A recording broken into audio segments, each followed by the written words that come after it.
Hello, ladies and gentlemen, JR Trunks 21 here. So, besides the fact that we have a new series coming up called Anime Shit Show, or Shit Show, we have so much more planned for you guys, including some more TCG content, as you guys can see here. Now, as you guys can probably tell, this isn't my old playmat that I used to do videos with. This thing is huge. It's a 2-player mat, and it is from MetaMats. They're not a sponsor. I did have to spend my own money to get this. The Spirit of the Warrior playmat, which is beautiful and very soft. I love it. I would love it if they were a sponsor, though, as they are an amazing... The mat was definitely worth what I spent on it. Also, I have a pretty massive amount of stuff to go over. So let's get started, shall we? We'll go ahead and start probably with our extra deck. Or our side deck, sorry. Disregard my stupidity. Now, I didn't get to compete in my local tournament this year because I was away. No one had signed up, really, for that first year for this year. So, I have yet to actually playtest this in a tournament. It was fairly good in every other playtest I've done, so... Well, you're terrified that Kakashi has punched a huge-ass hole in your wall. Spoiler alert. If you guys haven't seen that, I uploaded a little 26-second clip to video to Twitter. Apparently, Kakashi Hatake found out that we were having him in a battle on our channel, and a little upset that he might not win. So he paid me a little visit tonight. It is actually about 12 o'clock, about midnight for me. I'll be going on vacation pretty soon up to Indiana, so I'll try to get some more videos using our beautiful Kimeri micro video camera, including my good friend, Brady. So be prepared for that if he is willing. As for the rest of just in general content for you guys, there's a lot I have planned. I do plan to still get a bunch of stuff done while I'm up there, anytime I can. I do plan to, for once in my life, have my own hotel room, which is rare because usually we're trying to save money when we go on these vacations. So we end up making me, with my niece and my mom and my sister, all stay in one hotel room, which is, at this point in my life, it's kind of annoying. I understand saving money and everything, but you know, you're 22 years old, you probably shouldn't be sleeping in the same room as your parents. I mean, we've done it when the power's out when we used to live in Indiana because it was cold, and you not want to be like alone in a room because you want to have all your heat in one room so you can have body heat. But let's get started, shall we? I am barefoot, I am in gym trunks because I turned the fan off. Had a little bit of hot wings a little bit ago, so let me go ahead and get my other thing that I wish the company would sponsor us for. Some lovely Mountain Dew. I go through about a case of this, about a month. Oddly enough, according to every medical test, I'm perfectly healthy, which is hilarious. Anyways, so we're going to start with our side deck here. So, we'll just put the main deck there. Side deck is right here. And we're going to start with our one of, which is Corruptor Ibly.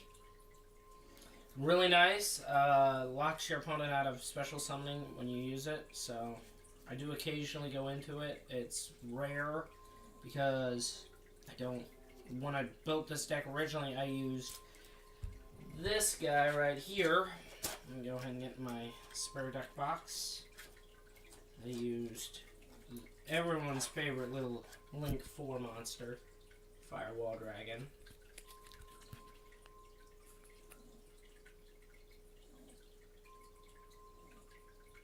So, but now that he is banned, he is a glorified field center for the deck. So, we've got Corruptor Ibly here for whenever I want it. It is in the side deck. We've got 3 Ghost Ogres, and 3 Ash Blossoms. Your hand trap lineup, the deck I'm running kind of wants to keep everything the way it is, but if I'm facing a heavy opposition deck, I do tend to go into these guys if I have to. So, we got our 3 golden testicles. As you know, to get these, you actually have to go to Hugh Hefner's grave.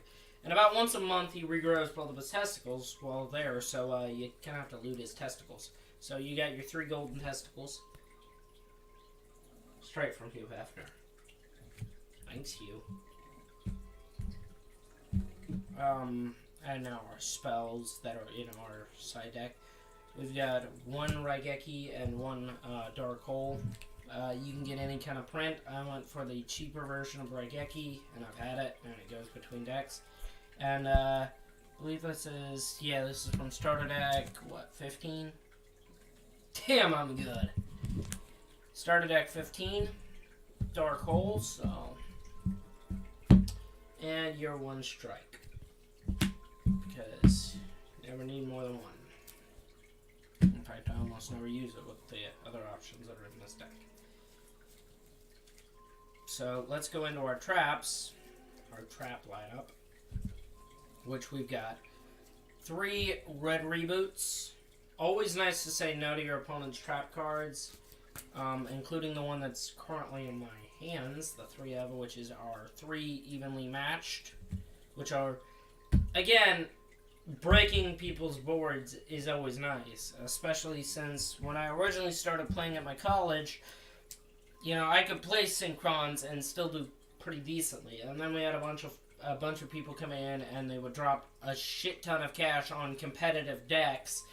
And instead of, you know, not using a competitive deck when you're in a friendly competition, just playing for fun between classes, you're actually going to play the competitive deck against someone who maybe spent $30 to buy 3 Codebreaker structure decks, which is, in my opinion, a huge dick move. So I went out and bought me 3 evenly matched just for those people. When I play against a friendly combatant, a friendly person, I switch these guys out. I take the super competitive shit out of the deck because there's no reason for it. The deck didn't originally call for it, so that was my plan. Next, 2 Called by the Graves. It's all I've got, and it's really all you need, from my opinion. Most people I play don't run hand traps, so I'm using it against stuff like zombie effects, stuff like that. But when I do play against a hand trap user, it is nice. I usually see these every opening hand at 2, which pisses me off, because the deck I'm using is really combo heavy. And seeing this does not help the deck. Seeing these do not help the deck. So, 2 Called by the Graves. 2 Pot of Desires. I don't like running 3 because resolving 2 makes my deck so small that unless my opponent scoops, I kind of have to figure out what I'm going to do next. Because they're going to try to deck me out by just blocking me. And this deck does not at all extra deck. I was able to do it a while back when I had Firewall, but now there's no point in extra decking. I just go for punching him in the face repeatedly until he bleeds out. The Schwarzenegger approach. 2 Mayhem for Hire, so that should tell you what I'm playing. It is a for hire deck. It is for up-to-date for the new 2018 main list. And it is a beautiful deck. I do love it quite a bit. I play it in Duel Links, and it made me want to play it in real life. I only run 2 Mayhem because there's no reason to not run. I could probably bump it up to 3, but I like it at 2. It's stable. It's not clunky or clogging my hand. I see it just enough to make combo plays. Next are 1-ofs. 1 Upstart, better to run 39 than 40. 1 Soul Charge, 1 Monster Reborn, and 1 Rhoda. Rhoda to search out the MVP of the for hire deck. But yeah, Monster Reborn and Soul Charge, because, you know, it's always nice to say, hey, I got rid of a bunch of shit, and I'm going to bring it back. Because I'm an asshole. God bless you, in 2018. Next, our 3 ofs, monster-wise. I'm going to start off with our friends here. Our 3 big, beefy, Schwarzenegger-looking motherfuckers. 3 Dyna for hire. Secret rare. Beautiful. Go ahead and hold up to this camera for you guys, because this one's got a little bit better definition. Really beautiful guy right here. I almost never go into him, but if he's in my hand and I can summon him, I do. He's always nice to rip things out of my opponent's grave. So 3 Dyna. Next, our other big guy for the deck that you always want, and you always search if you can, or if you don't already have him. 3 Raphael, champion for hire. Dyna is called hero for hire. Raphael, he is amazing. When you summon him, so normally what you want to do is you want to get all your low level for hires that can special summon on the turn. You want to put like 4 of them on the board, and then you want to bust him out. And when you bust him out, you can excavate the top cards off of your deck, equal to the number of for hire monsters on your side of the field that are not Raphael. And that's anytime, if he's special summoned. And then you add 1 to hand and shuffle the rest back to your deck. So, for instance, let's say you set that up where you get 4, and your 4 cards are, I don't know. You already got beat, so you gotta do Monster Reborn, Soul Charge, Pot of Desires, and Call by the Grave. You say, you know what, I want to go into another link play, so I'm going to make Soul Charge. And you do. And pretty much at that point, your opponent's like, fuck. But he is really good for that. He has the other effect that, which I almost never use. If your opponent activates a monster effect, you can discard 1 for hire 1 card for hire, negate the activation. And it is a quick effect. So you can interrupt your opponent's plays a little bit. Next up is Wiz, Sage for hire, which I wouldn't mind running in a Dark Magician-oriented build, but she's not a Dark Spellcaster, so she just kind of has to stay in this deck. When she's special summoned, you gain 500 life points for each monster for hire you control with different names, except Wiz, Sage for hire. When your opponent activates a spell or trap effect, you can discard 1 card for hire, negate the activation. So she's really nice. You plop her down, and if you got 5, including her, I do believe it doesn't exclude. Yeah. Oh no, it is. Except was with a different name, except was for hire. So you'll gain about 2,000 life points, which is always nice. I think at Duel Links how it works is including this card. So you have a Wiz, you have a Beat, and you have a Dompa, you gain 15. So, but it's really nice to have her. Negate your opponent's stuff. Your opponent goes to activate Evenly Matched. You can kind of hit her with Sage, I do believe. Next is the MVP of the low-level guys in this deck. Beat, Swordsman for hire. I want to run 3 of them. When he's summoned, when you get... All the low-level for hire monsters have the effect that during your main phase, you can special summon 1 for hire monster from your hand. And when you do, they get a special effect. For Beat, not the monster that's summoned. So you'd summon Beat, and then you'd summon Wiz. Wiz isn't a low level, so his effect goes off. So it'd be Chain 1, Chain 2. Chain 2 resolves first. You gain 1,000 for this kind of board. And Beat will let you search out Raphael from the back, or whatever for hire monster you need. And it's really nice to have him.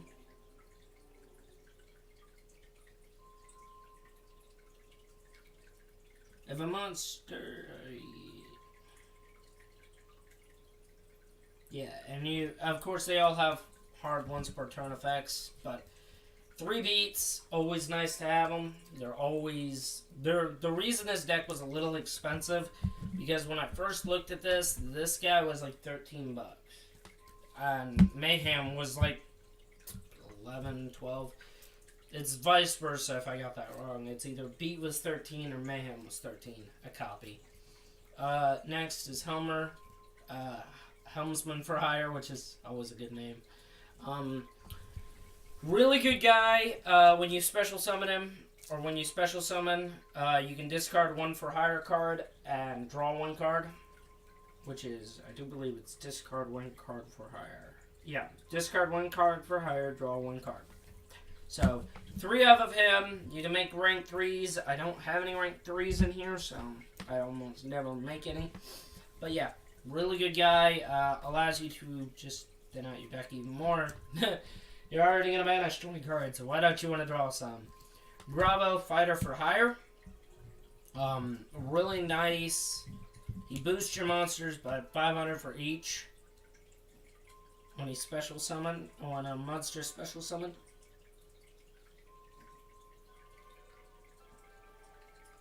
So he enables you to punch over things. And he, of course, does his special. He's one of only a few level 4s in the deck. I run him at 2. He's not one of the key playmakers. You've got 2 Recon for Hire and 2 Dampa. You can move these up to 3 if you want. Recon will, when you special summon a card, will blow up a for Hire monster. You'll blow up a face down spell or trap your opponent controls, or one on the field, I believe. Yeah. 1 set card on the field. Oh, so it's set in general, so you can blow up a set face down defense position monster if your opponent's playing like Morphing Jar or something like that. Dampa is kind of the adverse. Target 1 face-up card on the field and destroy it. Good for clearing field spells, like Zombie World, which I have used against zombies. So, Dampa is definitely really good. The 2 of them make a really good Xyz, but there are only level 2s in here. So, you can run them at 3 if you want. I prefer them at 2. 2 Seal, Strategist for Hire. When a for Hire monster is special summoned, you can you can add a for Hire card from your graveyard back to your hand. I think it's a for Hire monster. Yeah, 1 monster for Hire from your deck to your hand. Or from your graveyard to your hand. So, he's your other level 4, so he's your... You want to see him and Bravo to make rank 4s. And then our level 5, Sagitta, Maverick for Hire.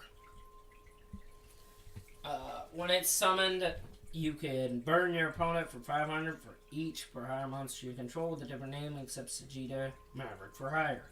You can only use this effect once per turn. Your opponent cannot target monsters for Hire you control with card effects, except this card. So, he protects your monsters from card effects, which is always nice. But he only protects from targeting, which is not nice. So, that would be our main deck. 30, yeah, it's 40 to 41 cards, right around there. But I think it's closer to 40. I think it's actually 49. I'd have to count it out for you guys, but that is our main deck. Now we go to our extra deck. We got number 61, Ronin Raccoon Sandaya. I don't know. Number 64. When you summon him, you detach, you make a token, and you go into your token loot place. Baguska, because you can control your opponent and say you're not going to play Yu-Gi-Oh! For about 2 turns, 2 to 3 turns, which is always nice.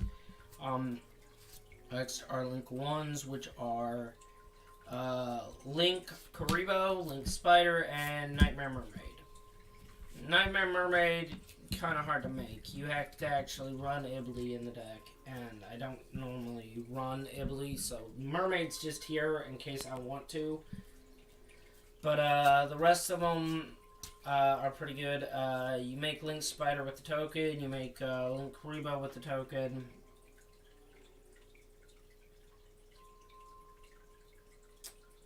And pretty much that's your whole play. And then you use them for other things. So we got those.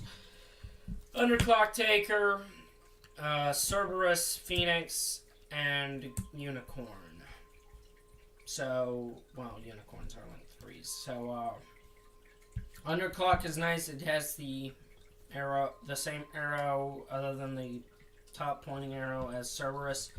So he's good for that, and that's about it. Your Cerberus and your Phoenix, I'm sure all of you know what they do. They're pretty much the Nightmare engine is what you want to run in your deck. You want to run the Nightmare Link monsters if you can make them, which this deck can. Unicorn, always like to make him and abuse the fact that I can keep drawing if my opponent has hit by Desires. Or if, I'm playing a slower game. Trigate Wizard for the negating. Summon Sorceress, I ordered it. And I like it. You can make it. It's annoying to make, but you can make it, so. Full Go Justice for Hire, always end theme card. 3 monsters with different types. Cannot be used as link material. If this card is link summoned, you can special summon 1 for hire monster with a different type from the 3 monsters you use with the link summon from your deck in defense position. If a card or cards your opponent controls is destroyed by battle or card effect, you can draw 1 card. Then if you control 3 or more monsters for hire with different names, draw 2 additional cards. You can only use this effect at full go once per turn. He's got 2400 and yeah, he's got kind of sick artwork. I don't know if you guys can see that. I probably will upgrade tech later. Next we've got our Saryuja, which is, in this deck, is amazing. The +4 or the draw effect is always nice to run, which you can easily do in this deck. And then you can keep making your plays by special summoning another for hire that you haven't already used to just keep plussing. Because it's that fucking broken. Borload to, I don't know, be a dick. And Gumblar, because I ordered Gumblar way back before the Gumblar hand-ripping thing happened, and I like him too much to get rid of, so. That is our for hire deck profile. Holy crap, this is like 24 minutes. Good thing I'm gonna edit it. Get rid of like the bad parts of this. But I hope you guys did enjoy the for hire deck profile. More deck profiles to come. In fact, I've got a special one I just ordered everything for. It'll be in the mail soon. I hope to see you guys there. We are working on Shit Show. We have a special. We kind of changed the rules. It won't be a series kind of battle like I was planning for it to be, but more on that later. If you guys want to help out the channel, check out the Patreon down below. It really helps. I have a whole board of people now that, they're not going to want to help out too much if I keep saying, yeah, if we take off, we'll get paid. So I want to make sure they're paid. I have an animator in retainer that's willing to animate a couple of battles for free, but I hope by Season 3 you guys will have donated to Patreon, the channel will take off, and I'll be able to pay him to animate every single battle. He's also a part of the board, so if you guys are willing to help out, I appreciate it greatly. Go check out the Patreon. I have yet to revise it, but semester's over. It ended yesterday because it's now 12:30. So I will be able to completely rework the channel again like I used to. So I will see you guys next time.